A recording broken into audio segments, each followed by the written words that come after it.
전도서 7장 11절에서 14절의 말씀을 보도록 하겠습니다. 오늘 이 말씀을 가지고 지혜는 유산과 같이 아름답다라는 제목으로 같이 은혜를 나누기로 합니다. 우리는 매일 일을 합니다. 일과 노동을 통해서 우리는 돈을 벌죠. 돈을 법니다. 다시 말해서 돈을 모으는 거죠. 비록 돈을 매일 쓰지만 또 돈을 모으기 때문에 돈을 쓸 수가 있는 것입니다. 그래서 우리는 계속해서 돈을 모으려고 합니다. 매일 돈을 모으는 것처럼 지혜를 모으시는지요? 매일 일상의 삶 속에서 지혜를 모으시는지요?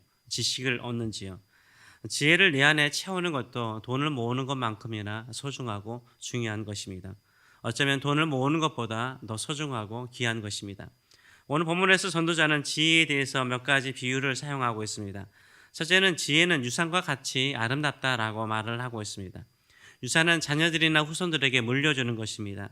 지혜는 흘러가는 유산과 같다라고 말을 하고 있습니다.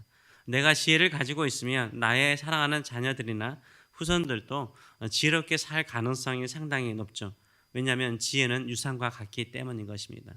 돈을 물려주면 그 돈이 시험거리가 될 수 있고 오히려 자녀들 간에 문제를 일으킬 수 있지만요. 지혜를 물려주면요. 그 지혜가 자녀들 안에 화합을 이루고 다음 세대에 아름답게 쓰임받는 것을 보게 됩니다. 제 주변을 보아도 아마 여러분의 주변을 봐도 그럴 것입니다.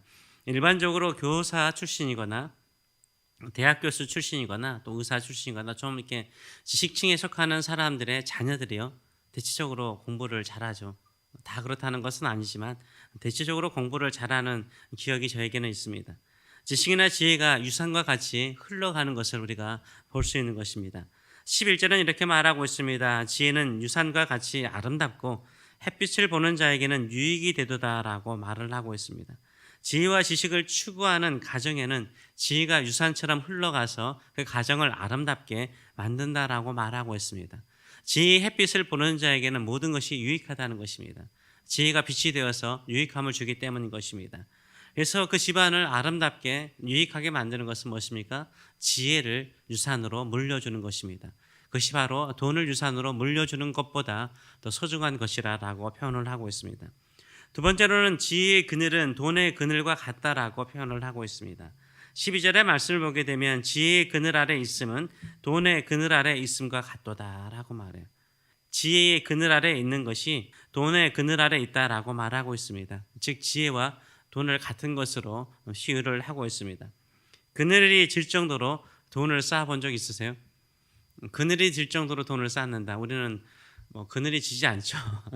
근데 그늘이 질 정도로 돈을 쌓는다. 돈의 그늘이라고 표현하지 않습니까? 얼마나 많은 돈을 쌓아 놓는 것입니까? 그 그늘에서 우리가 쉬는 것도 얼마나 좋겠습니까? 행복하겠습니까? 돈의 그늘이 생기려면 제 키보다 더 높은 돈을 쌓아야 될 것입니다. 높이 쌓은 돈의 그늘 아래 있는 것처럼 지혜의 그늘 아래 있는 것도 행복하고 부유하다라고 말을 하고 있어요. 그래서 지혜의 그늘이 질 정도로 이 지혜를 쌓는 것이 중요하다라고 이야기를 하고 있습니다. 돈이 많으면 편하고 안정을 느끼듯이 지혜가 있으면 인생을 좀 더 편하게 바라볼 수 있고요. 안정적으로 살아갈 수 있다라고 말을 하고 있습니다.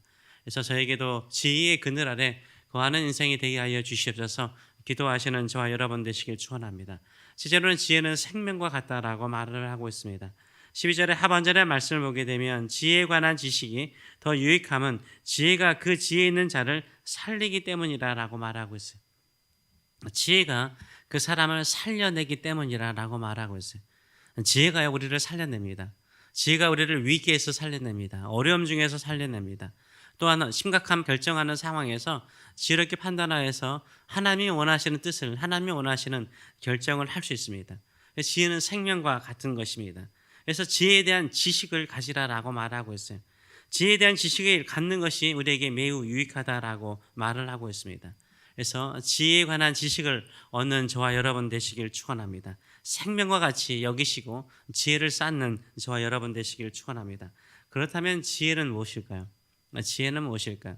지혜는 돈보다 더 소중하고 귀한 것이며 유산과 같이 흘려보내는 것인데 지혜는 무엇일까요? 지혜에 대한 지식은 무엇일까요? 두 가지를 오늘 본문을 말하고 있습니다. 첫째는 지혜는 하나님께서 행하시는 일을 인정하는 것이라. 하나님께서 행하시는 모든 일들을 인정하는 것이라고 말을 하고 있습니다. 13절의 말씀을 보게 되면 하나님께서 행하신 일을 보라라고 말해요.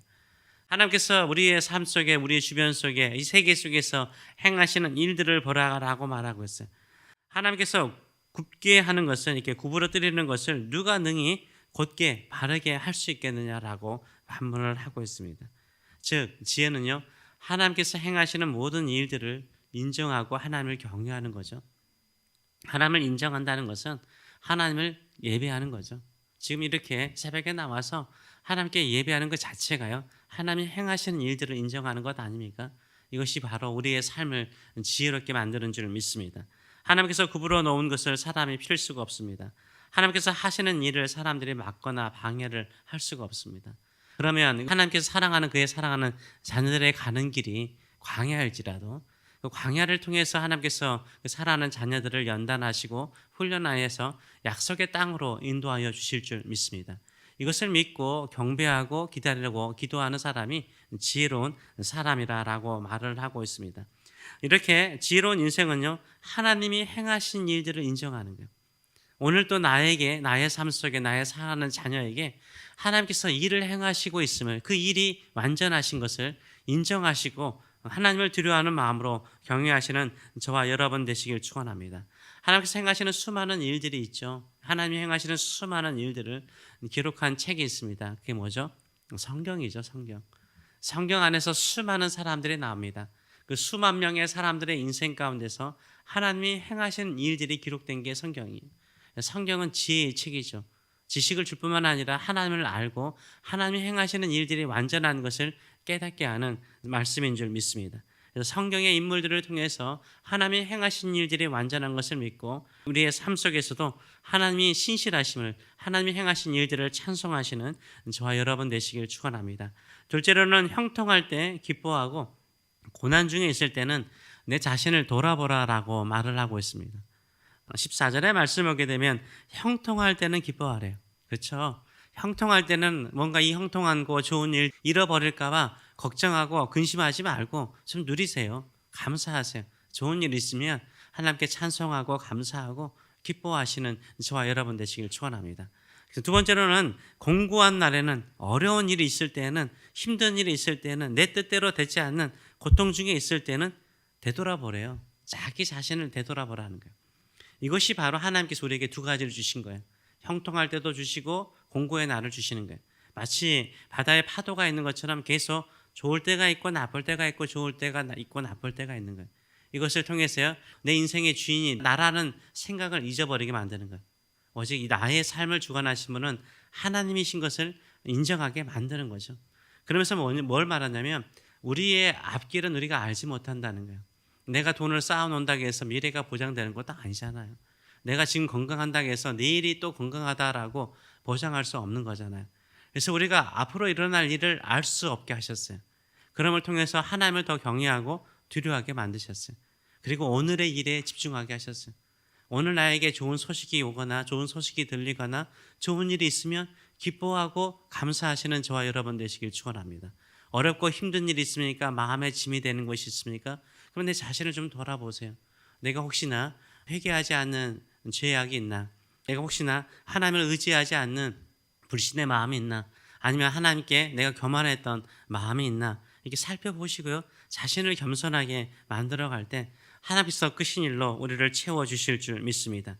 그렇기 때문에 우리는요, 더욱더 하나님을 의지하며 살아가는 거죠.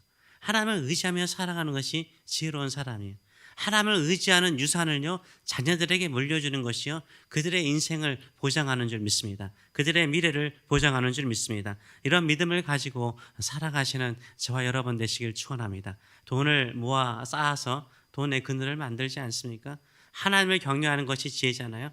하나님을 경외하는 믿음을 쌓아가는 것도 믿음의 산이요, 지혜의 산이죠. 또 우리에게 있는 지혜의 산은 무엇입니까? 기도의 산이죠. 그냥 한번 기도해서 응답되는 것은 그늘이 없죠. 하나님을 의지하는 기도에는요, 쌓는 것이 있어야 돼요. 기도를 쌓고 쌓으면 그 기도의 그늘 아래 우리가 쉼을 얻게 되고, 우리의 사랑하는 자녀들이 쉼을 얻게 되고, 우리의 주변의 사람들이 쉼과 힘을 얻게 되는 줄 믿습니다. 이런 믿음을 가지고 믿음의 산을 만들어 가시는 저와 여러분 되시길 축원합니다. 그것이 바로 지혜의 산이 될 것이며 우리의 사랑하는 자녀들과 후손들에게 지혜를 유산으로 물려주듯이 믿음을 유산으로 물려주는 역사가 일어날 줄 믿습니다. 생명의 역사가 일어날 줄 믿습니다. 이런 믿음으로 기도하시는 저와 여러분 되시길 축원합니다. 기도하겠습니다. 살아계신 하나님 아버지 은혜를 감사드립니다. 오늘도 우리는 한 치 앞도 알지 못합니다. 인생을 살아가면서 파도를 타듯이 살아가는 인생인 것을 압니다.